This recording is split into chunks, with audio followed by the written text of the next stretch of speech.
right, welcome back. So, my name is Brian Penny, if you don't know me. I am the owner and editor of Clubhouse Conversations on Substack and Reddit, and I am the only human being in the entire world who attended every single one of the 51 Clubhouse Creator First pilot season programs. And while I was doing it, I was reviewing them on my blog and newsletter in real time.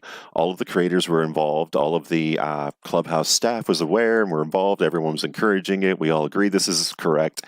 And so now what I'm doing, now that we have the finalists selected, I'm going through each of the finalists and doing video commentary on the blogs I wrote about them.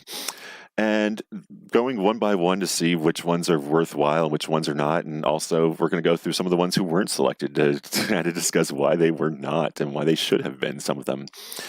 And we are using this ad week thing right here, by the way. This is all based off of what they're advertising. These are the people they're pushing.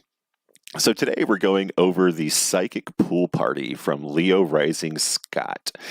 And this one was a fun one, actually. This was one of the ones where you could tell that he is definitely a part of the community. He had everybody going through. The beach balls were just the first part of it. They kept switching things out throughout the entire time. I caught it when I was there, but I didn't catch it while I was doing everything. You can see right here where they PTR'd to their different photos, the different drawings, where they had a PT artist, again, the PT artists who do a lot of visual stuff for all of these people, and they don't get any kind of credit for it. Not from Clubhouse, at least. I mean, for the creators, they get all sorts of credit because, some of the creators get good at the visual stuff. Some of them just have to depend on other people, and they know who to depend on, but I sincerely doubt that they ever tip them, much less that they get $5,000 a month for it. But, so what these people were basically the American mystics. So we're going to go over, and when we go over the sacred realms that did not get selected, that one was one where it's actually all the indigenous people from different places around the entire globe, like all the different continents. This one was a bunch of people from LA, essentially, or at least from the US. Most of them, I feel like they were from LA or California. They had that vibe. And they did a great job. This is like what you would see if you went to like an LA pool party, basically. Like it's exactly what you would think it would be. There was a themed drink for the evening. There was some music playing. They didn't get, a lot of these creators just don't hire musicians. They just play music, which is going to get them all in trouble eventually with BMI and ASCAP, but that's their problem to deal with because Clubhouse already said that they're not going to protect any of them and that each individual creator is responsible. So, a lot of them should have been hiring live musicians. This was one of the ones that, I knocked them down kind of for that because live musicians are important on Clubhouse. And if you're really going off of just being like everyone's friend, at least be friends with the musicians too.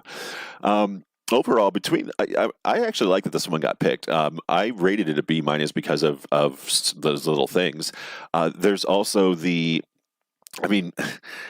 picked Brandon Batstone and this one that really could have just been this one and Sacred Realms, in my personal opinion. If they were going to go that route of trying to pick two things that are mysticism related, they picked the two people that were the Americanized versions of this, and they completely, they colonized Clubhouse. That's all there is to say.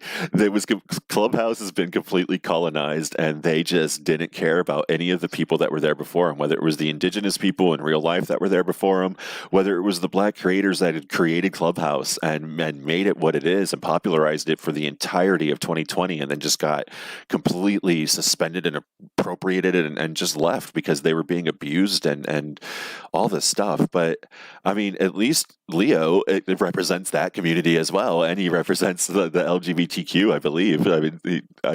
That's the impression I got out of it.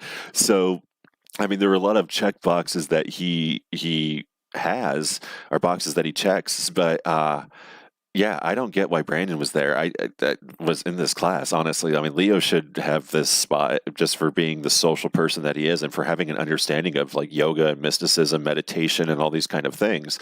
But then they really should have just hired the people that, where all that comes from, all the different places, all the different indigenous tribes. Even if he's good at yoga, like that's still an East Asian art. That is still something that is from India. That is still something that is being appropriated by him and Americanized and colonized. So, if you were going to go for that, that is the way to do it. go for the actual authenticity, which is the point we make across a lot of these. Ufology should not have been selected because they're not authentic. The psychedelics plus addiction is not authentic and should not have been selected.